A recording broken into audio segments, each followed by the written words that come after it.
आज राज्याचे मुख्यमंत्री अजित पवारांचं अपघाती निधन झालेलं आहे. काय प्रतिक्रिया? अतिशय दुःखद अशी ही घटना आहे आणि अजितदादांच्या चाहत्यांबरोबर संपूर्ण महाराष्ट्राचा आज दुःखाच्या सागरात लोटला गेला आहे.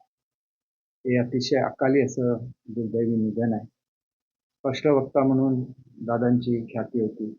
एक उत्कृष्ट ॲडमिनिस्ट्रेटर, बोलताना कठोर बोलणार परंतु मनातून प्रेम करणार असं एक दादांचं व्यक्तिमत्व होतं. आणि त्याच्यामुळे दादा कधी रागाने बोलले तरी कोणी वाईट वाटून घेत नव्हतं, कारण शेवटी ते कामं करायचे. आणि त्यांचं वैशिष्ट्य असं होतं की काम नुसतं करत नसायचे, तर स्वतः फोन करून संबंधित अधिकाऱ्यांशी बोलायचे आणि काम झाल्यानंतर पुन्हा एकदा ज्याचं काम असेल त्याला फोन करून सांगायचे तुझं काम झालं. अतिशय शिस्त, टापटीप, म्हणजे त्यांचे अनेक गुण असे आहेत की सकाळी वक्तशीरपणा, सकाळी लवकर उठायचे, त्यांच्या मीटिंग सगळ्या लवकर सुरू व्हायच्या. आणि मी राष्ट्रवादीमध्ये होतो त्याला अतिशय निकटचे संबंध हे दादांचे राहिलेले आहेत. ज्याला राष्ट्रवादीने काँग्रेसपेक्षा जास्त जागा जिंकल्या त्याला दादांना मुख्यमंत्री करा म्हणून जे प्रमुख कार्यकर्ते पवारसाहेबांना भेटायला गेले त्याच्यापैकी सुद्धा मी एक होतो. आणि त्याच्यामुळे हे प्रेमाचे संबंध त्यांनी सुद्धा जपले. अगदी एकेरी हाक मारायचे ते आणि वेळोवेळी कुठलंही काम असेल तर ते तातडीने करायचे आणि त्याच्यामुळे त्यांना विसरता येणार नाही. आणि त्यांच्या निधनाने एक महाराष्ट्राच्या राजकारणामध्ये एक पोकळी निर्माण झालेली आहे.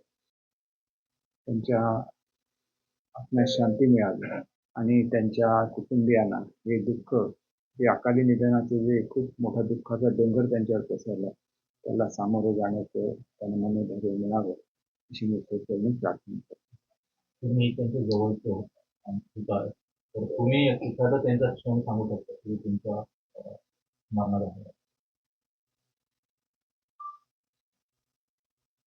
दादांचे सगळेच क्षण हे लक्षात असतात. विशेषतः दादांचं बोलणं जे असायचं ते थोडंसं बोलताना वाटायचं की कठोर बोलतात, परंतु अंतरी आम्ही प्रेमळ होतो.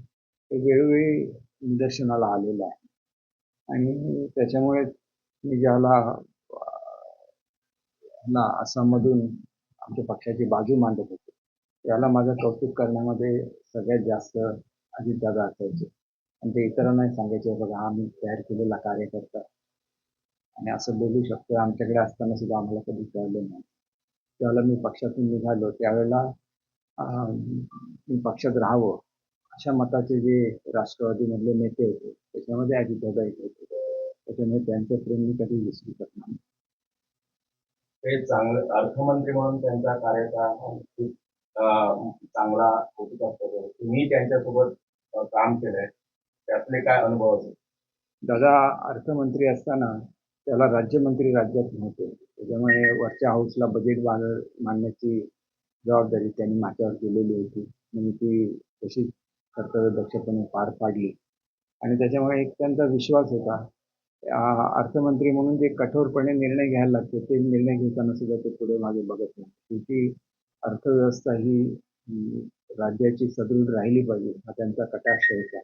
आणि त्याच्यामुळे अनेक वेळेला कोणतेही जे लोकप्रिय निर्णय आहेत ते सहजासहजी ते घेत नव्हते आर्थिक स्थिती बघितल्याशिवाय. आणि त्याच्यामुळेच मला असं वाटतं की महाराष्ट्राच्या राज्याची आर्थिक घडी ही व्यवस्थित असण्यामागे सुद्धा अजितदादांचा हा स्वभाव कारणीभूत आहे.